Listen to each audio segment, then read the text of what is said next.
We are so strong.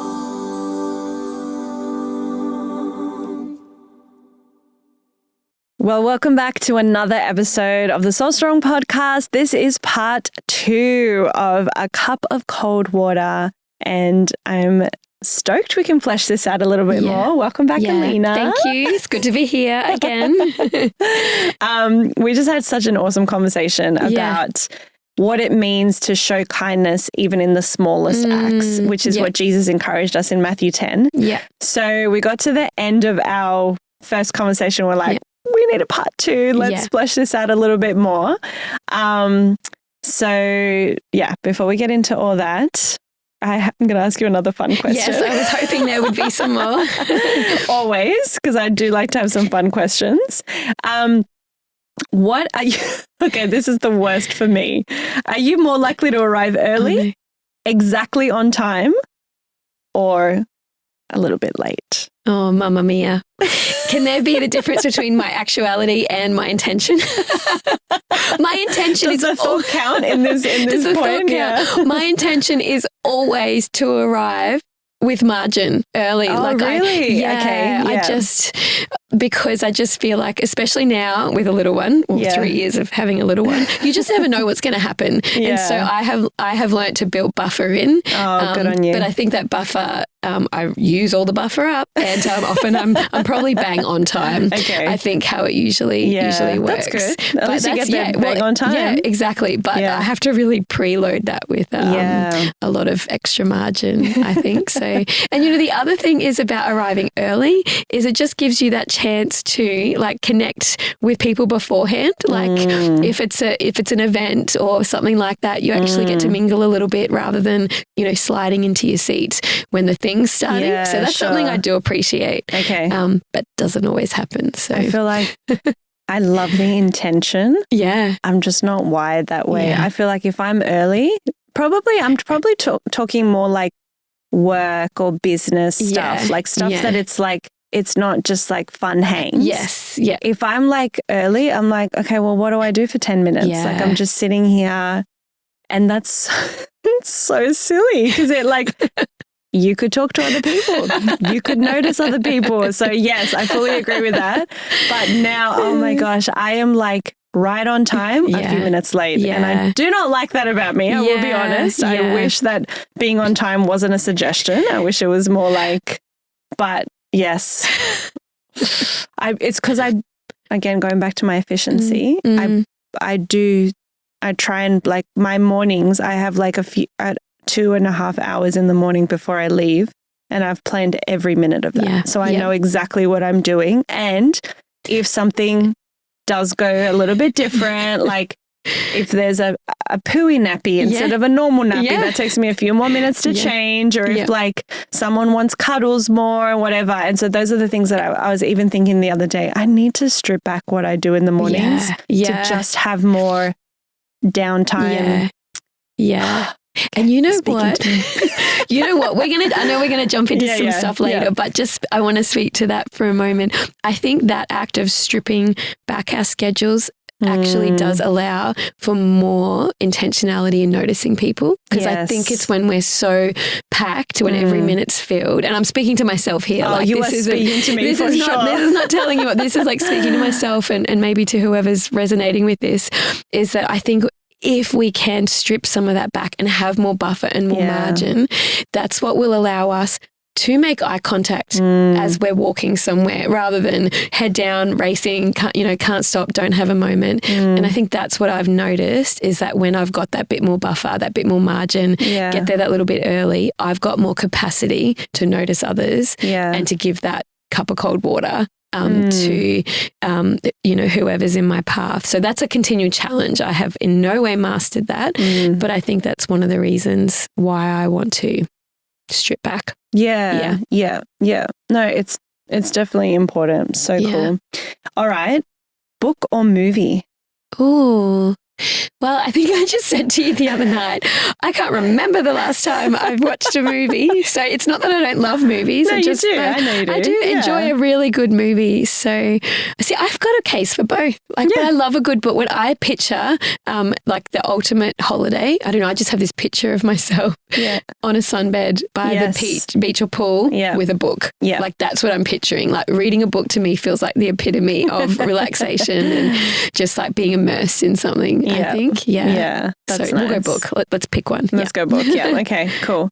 I feel like we kind of unpack this a little bit, but it's fine. Planner or go with the flow? Oh, I like planned spontaneity. I love a bit of spontaneous fun, but I'm an organizer. I like to know what's happening when. And that definitely makes my life a lot smoother. Mm-hmm. I think I have a plan, but then I'm also, if something does happen, I'm also flexible enough to adapt. Yes. And I'm like, okay, that's fine. Yeah, we'll go with this. I'm not talking about every day of my life, but I'm talking about like on a weekend or if we're hanging out with friends, like this weekend of like having options. We can do this or we can do that, whatever, that's fine. Yeah. But something that someone, they're really good at this. They plan everything, but I just don't always have the energy to go with my plans. Yeah. So like I'll plan something and I always think like, but then what if like it gets to the afternoon and I'm like, I'm tired. I don't actually want to go out. It sounds nice. And I know that once we get there, it'll be fun. And sometimes I just make myself and we do have a great time. But then sometimes I'm like, I'm tired. I just want to lie on the couch and watch a movie and not feel bad about that. Yes. Yeah. Oh, yep. I hear you. Yeah, I know. So I'm a bit of both. All right. So what is one thing you are weirdly particular about? Okay. This comes from my mum, so I'm just going to I'm just going to blame her. Yes. Growing up, there was always in the kitchen there was a hand towel for drying your hands after you washed your hands, and there was a towel for like wiping up, drying the dishes. Yes. So there was a hand towel and a tea towel, and that's just, I think I've inherited it. I think it's hereditary. So I've got a hand towel and a tea towel. That's cool. I'm weirdly particular about that. Is it like, is that particular tea towel always the tea towel, or can it sometimes be the hand towel too? No, it's a different one. Okay. It's even a different type of fabric. Like it's a very different, like, so other people that come into your kitchen, because I think I remember this, but I would get confused which one is which, and I'd be like, which one's for dishes? Which one's for my hands? So now I've strategically placed it very, like, one's right under the sink and the other one's like over on the oven. That's cool. Yeah. So it's a bit weirdly random. particular. Yeah. That's great. Yeah. People think I'm particular about my sponges. And I am. I've got a sponge for everything. I do know this about you. Yes. Yeah, I know it's... Yeah. When people pick something up, I think, what are they wiping? If it's water, I'm going to let it slide. But if it's anything else, I'm like, no. I love it. Okay. Actually, no, this is my last one. Okay. What is your go-to comfort snack? Oh, yes.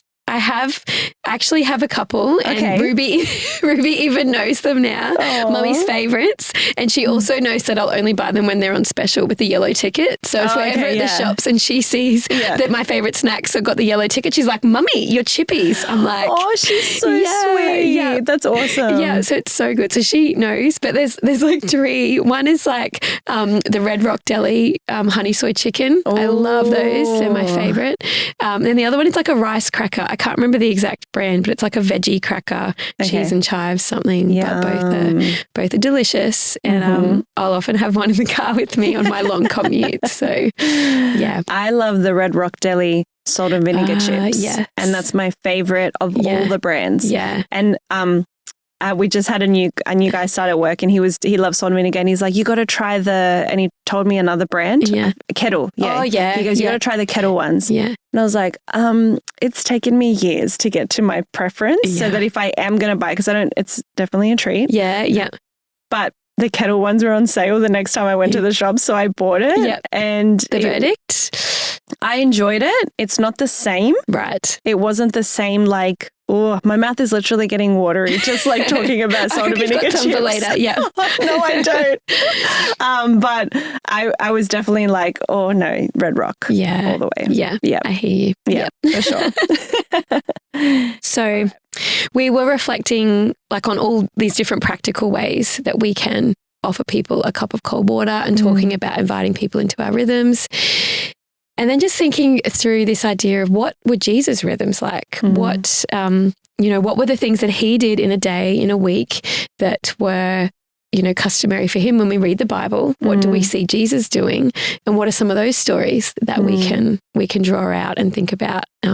Because being grounded in those stories and observing what he did, and even though the culture doesn't always, probably never assimilate to what we're doing today, I think there's so much we can learn, and the principles are there that we can pull out. So when you think about that question, like what were some of Jesus' rhythms? Is there anything that comes to mind for you when you think of a Jesus rhythm or a particular story where he invited, people into that? Yeah. And I think it's important to highlight that I don't think Jesus ever asked us to do something that he wasn't also prepared to do himself or didn't already show us that he did it. So when he said, like, when you welcome that person, you welcome me. Yeah. I see it as like Jesus was literally doing ministry. He chose to do his years of ministry with other people. Yeah. He didn't do it on his own. He wasn't a lone ranger. He wasn't like, I'm going to do all the miracles and I'm going to feed everyone and I'm going to talk to everyone. He's like, no, I'm going to take people with me and we're going to do it together. Yeah. So that's one of the rhythms that I thought, that's great. He did life with people. He did life in community. Yeah. One of the other things that I really love is that quite often when Jesus would meet someone that needed, like I think it was the guy that he was blind and he wanted to be healed. Mm-hmm. And he said, Jesus, help me, I think. I'm totally paraphrasing. And Jesus would ask, what do you want me to do? And he did this quite often. Yeah. And I love that because I sometimes think, oh, that person needs help. Oh, this is what I can do for them. And that's what I do for them. Yeah. And I think, do we ever say, what can I do for you? Need? Yeah. What do you need? Yeah. What is something, and go past the whole, because, sometimes when people are in need, we're like, just let us know if you need anything. Yeah. And then we let it go. And we're like, well, we've told them to let us know. Yeah. But then I heard somewhere, I forget where, I apologize that I don't know the reference, but I heard that when we say that to someone, let me know if you need anything, we're actually putting the responsibility back on them to come through for us. Yeah. And if they are really in need, now they have to try and think of something to give you. It's like they have to now give you a task so that you can complete it, so that you feel good, that makes them feel good. Yeah. And it gets really complicated. Yes, totally. And sometimes I think we can say, hey, what do you want me to do for you? And like what Jesus did before he performed the miracles. But I think also if we know the person, there's maybe we can give a few options like, hey, do you want me to pick up your kids today from work? Yeah. Or, hey, can I pick up some extra groceries when I'm there tonight? And we maybe just, again, put handles on what this request is of how can I give you a cup of cold water, which is very specific. Yeah. Like this is what we can do for them. Yeah. So I love that about Jesus. I love that Jesus gives us these it's a conversation of how can we help you? Yeah, absolutely. When I think about, some of the different stories and people that we see Jesus connecting with, a story that's coming to mind. And this is actually one of Ruby's favorite stories. I think we read it, either every night or every second night. She calls it Jesus and the Sick Girl. And it's the story of Jairus, who had a daughter that was sick, and he went to see Jesus and asked Jesus to, come and heal her. And he's going to her house, but on the way, there was a woman who had the issue of blood and who had been struggling and suffering for, 12 years. And she reached out and touched Jesus' coat, and Jesus was like, who touched me? And then, Jesus' disciples were like, what do you mean who touched you? There's a whole crowd here. Everyone's touching you. But he specifically knew something significant had happened. But the thing that stands out to me in that moment is that Jesus had time. He wasn't in a hurry. And, you know, everyone else around him was saying, you've got to hurry. You have to hurry because there's this, you know, girl in need. And yet Jesus, he just approached it in knowing that he wasn't in a hurry. He would be there at the right time, and he had time for someone else in that moment. And I just love that was Jesus' approach. He was never in a hurry. He was purposeful. He was intentional, but he had that, whether you want to call it margin or that space in his life to see the people around him and to make time for people. And, you know, he told a woman, like, your faith has healed you. And he acknowledged her and saw her. And I just think there's so much we can take away from that story, even though it's in a totally different culture and different context, and we're never going to be in that exact situation. But the principle there of having that, you know, having that time and that not being in a hurry. And I think that's something that I personally want to be more intentional about not being, you know, so in a hurry, so focused that I don't have time to notice people who are in need around me. That's so good. That's so important. I wonder if, like, he knew where he was going, and he knew the detours, should we say, that it was going to take for him to get there. And he was fine with it because he wasn't bound by time. And I understand that times are different now, that we are, you know, a lot more time driven. But like, that makes me think of the story of, like, when Lazarus was sick and he got word. And there's this picture of, like, all the disciples are like, okay, quick, we got to go. And he sat down and he stayed another 2 days.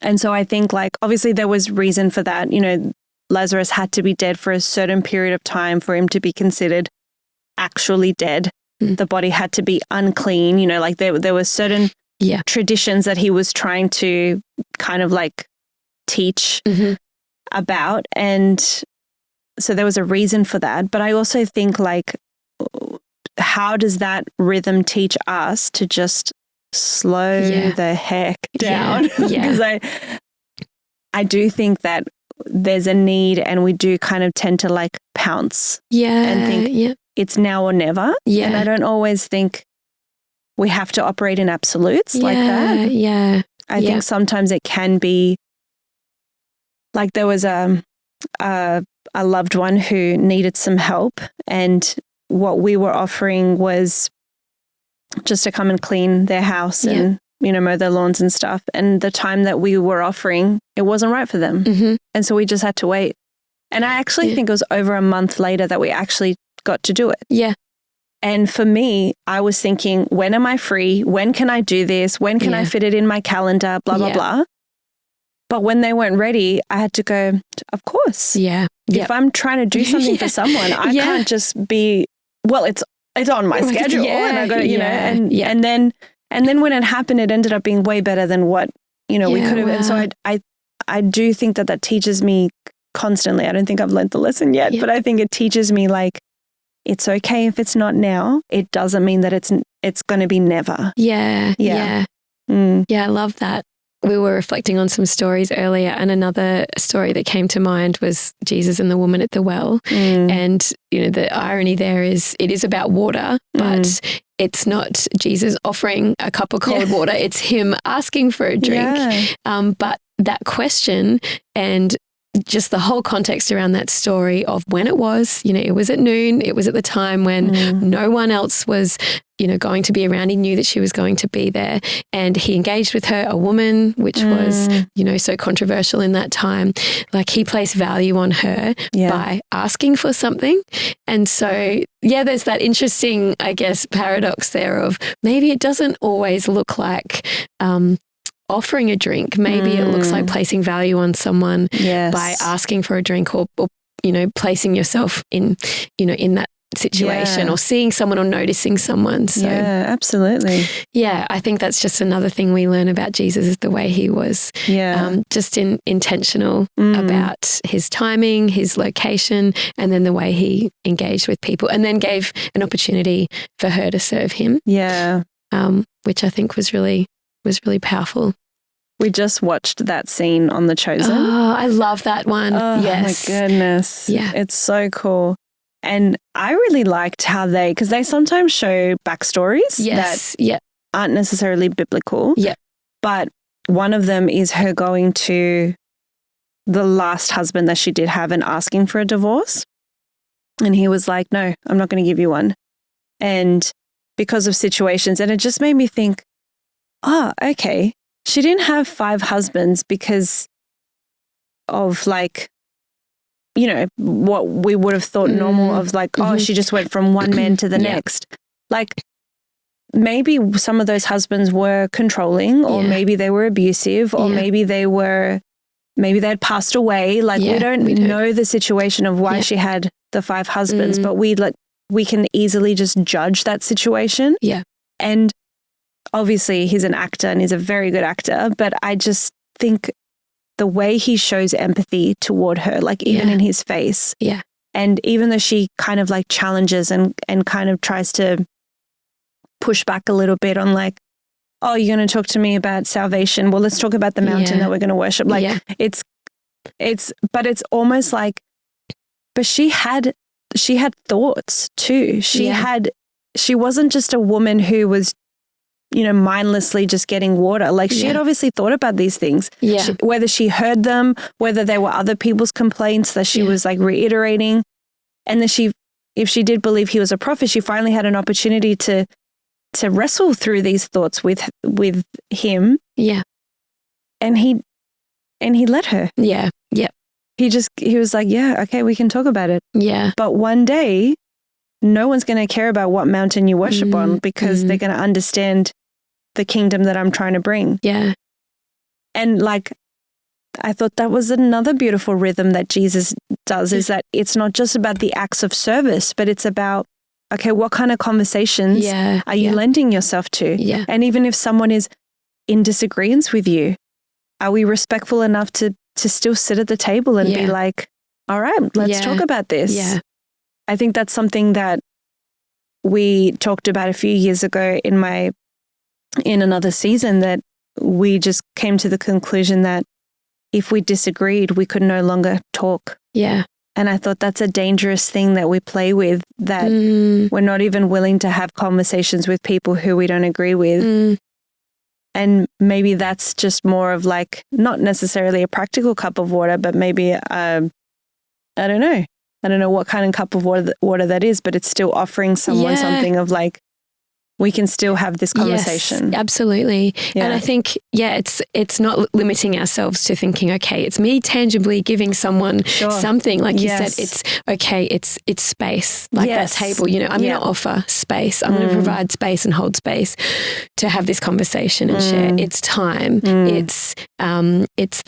It's that intention. It's that, you know, seeing someone and noticing. And one of the examples we were talking about is noticing when someone's quiet or not engaging or not themselves, like even asking that question of how they're going, or having that follow up after the event, just saying, hey, I noticed such and such, like, are you okay? And again, that's not offering something practical, but it's the noticing and the following through. Yeah. So I love that this is a metaphor or a handle for so many different ways that we can extend the kingdom of heaven in meaningful ways for people. Yeah, for sure. That's good. It just breaks it down to be bigger than just the act. Yeah. But it's the intention behind it. It's the heart. Yes. It's the understanding. Yeah. Yeah, for sure. And this, I don't know if this is like flipping it too much, but something that happened to me recently was someone offered to pay for my meal, and I am used to, I was going to offer to pay for theirs, and I made the offer, and she said, oh, I've already, because it was, you know, ordering from your table, she'd already put the items in, and she was already processing the payment, and I was a little bit like not prepared for that, and I was ready to fight it. I was ready to go, no, it's me. But then I thought, I'm like, she's pre-thought about this. She has come here wanting to offer this. It was we'd had a long history, and it was her way of saying thank you. So in that moment, my cup of cold water was receiving her gift. Yeah. It was receiving the blessing that was being offered. And me actually doing that typical, no, like I'll get it. That would have been me rejecting the gift. Yeah. And this may not apply in all circumstances, but in that moment, I really felt convicted that I had to receive what was being offered, because that for her was, she'd been convicted of that, you know, that God had placed that on her heart to offer that, and she'd come prepared for that. And so, maybe that's mixing it up a little bit, but the receiving actually can be the blessing to somebody else as well. So that challenged me this week. So my uncle says that when he pays for things. Yeah. And we're like, no. And he goes, don't rob me of my blessing. And that convicted me. I was like, oh, true. Yeah. This isn't just about me. This is about the fact that they're also listening to a prompt or something to say, hey, I'm going to do this for someone. Why not? Yes. Yeah, that's awesome. Yeah. I love that. So it just kind of broadens it a little bit, and like it kind of zooms out, and you think, how am I responding in this situation? Yeah. It does, for sure. I was just remembering in the Bible when it talks about Jesus going to the synagogue and the line that says, as was his custom. Yes. And I just really love that concept. And I don't think this is a moment of going, you know, you have to go to church because the custom thing, but more about, it just showed that Jesus had rhythms and he, you know, placed himself in the house of worship, you know, the house of God, as was his custom. So I think what we can draw out there is like Jesus was intentional about the places he went and the practices that he did. And the fact that Jesus had customs and rhythms, I think is just a reminder that he's inviting us to have those same practices and customs and rhythms that we can be intentional about, that we can show up for. I do think it's important though to be part of a church community, a faith community. Yeah. If you're like, if you believe in that. Yeah.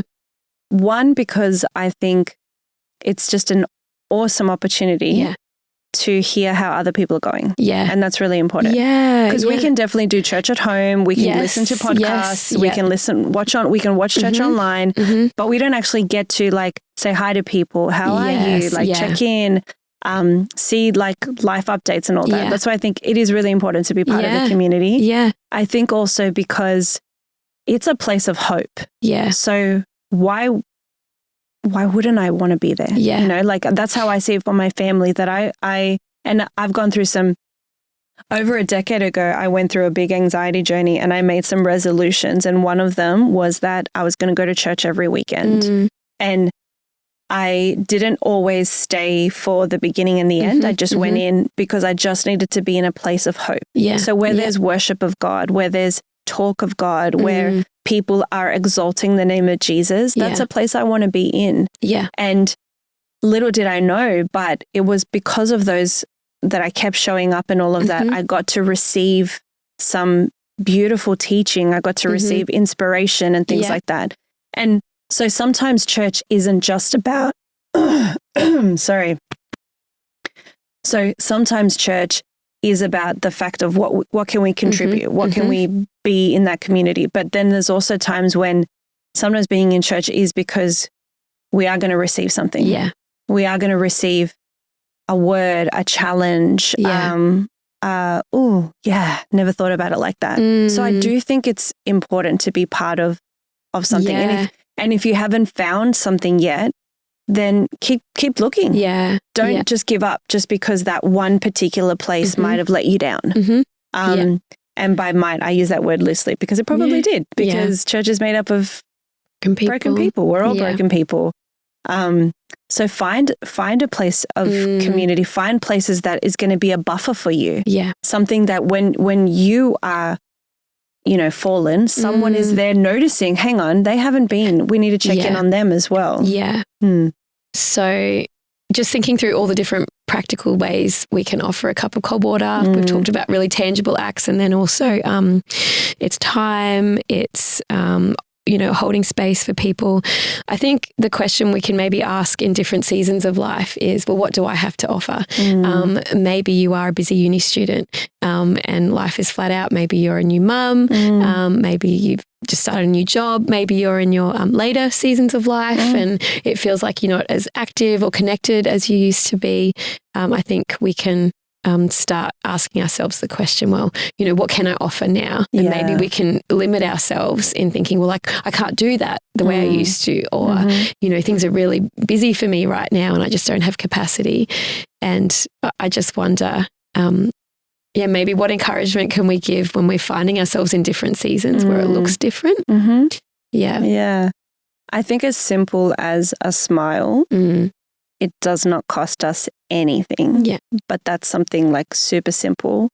And I do think that, and I have a lot of older women who will say this to me, like, when they know they're like, it's just a season, like raising young children, it's just a season and it will pass. Yeah. And that scares me a little bit, to be honest. I'm like, no, I don't want it to pass. Yeah. But at the same time, it reminds me of like making the most of what I am in. And asking God again, like not just who do you want me to bless, but how can I do this? Like, what can I do now in this season? I was having a conversation with one of my cousins earlier this year, and she told me how she's got a prayer list and she writes everything down on that prayer list, and then she'll go back and like put a tick on it when it's been resolved or things like that. Yeah. And I started doing that this year, and in the back of my journal, I've got like all these, I think I'm up to like 23, people that I'm praying for or whatever. And I have the green highlighter is resolved. Yeah. Or a praise report or something like that. And it is so awesome when I get to do that. And so I think like that's not necessarily me like going out of my way, but that's something that in this season, everyone can pray. Yeah. Everyone can pray in every season. So that could be the cup of cold water that we're offering to people, that we are praying for people. And I always see people at work that, they're not Christians, and I say, hey, I'm going to pray for you in my heart. Is that okay? Yeah. And they're always like, some of them are like, yes, please. And then some of them are like, okay. Yeah. Like they kind of take it. And I think, okay, that's just something small that I can do. Yes. Yeah. That I can pray for them. I can pray for this season. Sometimes I don't even know their names. Yeah. But God does. So I'm like, okay, God, like you can take this. Yeah. Because I do see right throughout the scriptures that prayer was a very strong rhythm of Jesus. Yeah. And I've also shared this before, but before every single major event in the life of Jesus, he withdrew and prayed. Yeah. And he spent time praying before he picked his disciples, before he went on different ministry tours through Galilee or different places, before he, got arrested. Yeah. He spent the night in prayer. Yeah. So I think like that is definitely, in part one, we talked about being in the presence of God. Yeah. And how that allows us, an open heart and open eyes and stuff. So I think prayer needs to be something that, as Craig Rochelle always says, it doesn't have to be long, but it has to be like consistent. Yeah. So we don't have to pray for hours on end. Yeah. We don't have to sit by our bed, kneeling down every night before we go to sleep. We can if we want to, but we don't have to. But it's consistent. Like we are always praying. Yeah. We're always lifting up prayers. Yeah. And I love that this is the direction we've kind of landed on here, because that is the heart of it, isn't it? It's everyone can pray. Yeah. And how can we, position ourselves or, position our prayers and our thoughts so that it is focusing intentionally on different people. And that is an encouragement in any season when you feel like you're maxed out, you don't have capacity, you don't have extra money, to do that, or physical ability to do that thing to help someone. As simple as it sounds, that is the most powerful and significant cup of cold water we can offer, is to intercede on their behalf and pray for them. And how good does it feel when someone says, I've been praying for you? Yeah. Like, wow, thank you. Yeah. I needed it. Yeah. That's why. Yeah. Like you just had all these like prayer warriors around you, like holding you up and stuff. Like miracles can happen. Absolutely. Yeah. And not to underestimate the power of, and there's times that are appropriate for this, to pray right then and there. Yes. Sometimes, like when it's appropriate, it's not all, people don't always want to be prayed for. But there's a difference between saying, I'll be praying for you, versus can we pray right now? Like I've had someone, do that. I just called a friend to catch up and she just paused. I shared something. She paused. She's like, can I pray for you right now? And that was so powerful to be prayed for right then and there rather than us ending the call going, I'm going to be praying for you. That also is important and significant. Yeah. But what about those opportunities to offer prayer right then and there? Absolutely. And again, only is to be short. Yeah. Doesn't have to have all the language. Like it's just a simple prayer. Yeah. Good call. I love that. Pray right then and there. Yeah.